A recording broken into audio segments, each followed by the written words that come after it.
Kurupam YCP అభ్యర్థి మాజీ మంత్రి ఎమ్మెల్యే పాముల పుష్పశ్రీవాణి నామినేషన్ శుక్రవారం కోలాహలంగా జరిగింది.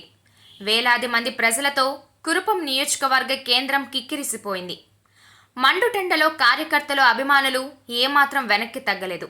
ముందుగా ఆమె కులదైవంకి ప్రత్యేక పూజలు నిర్వహించి మేరంగి కోట నుంచి ర్యాలీగా బయలుదేరారు. కురుపం ఎంఆర్ఓ ఆఫీసులో మన్యం జిల్లా వైసీపీ అధ్యక్షుడు శత్రుచల పరీక్షిత్ రాజు, ఎంపీ అభ్యర్థి డాక్టర్ తనుజరాణితో కలిసి ఆమె కుమార్తె జగతి చేతుల మీదుగా రిటర్నింగ్ అధికారి వివి రమణకు నామినేషన్ పత్రాలను అందజేశారు. అనంతరం రావాడ కూడలిలో బహిరంగ సభలో పాల్గొన్నారు. ఈ సందర్భంగా ఆమె మాట్లాడుతూ 2014, 2019 ఎన్నికల్లో అత్యధిక మెజారిటీతో కురుపం ప్రజలు గెలిపించారని, ప్రజలు తనపైన పెట్టుకున్న నమ్మకాన్ని వమ్ము చేయకుండా నియోజకవర్గాన్ని అభివృద్ధి చేశానని, రానున్న ఎన్నికల్లో మళ్లీ అవకాశం ఇస్తే మరింత అభివృద్ధి చేయడానికి సిద్ధంగా ఉన్నానని అన్నారు.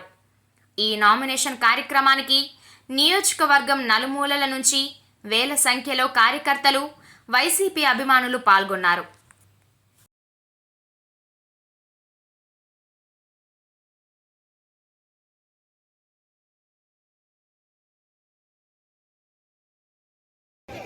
ఇక్కడికి వచ్చిన మిమ్మల్ని చూస్తుంటే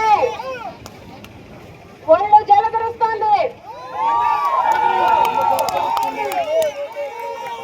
కళ్ళు చెమర్చుతున్నాయి, గుండె బరువెక్కింది.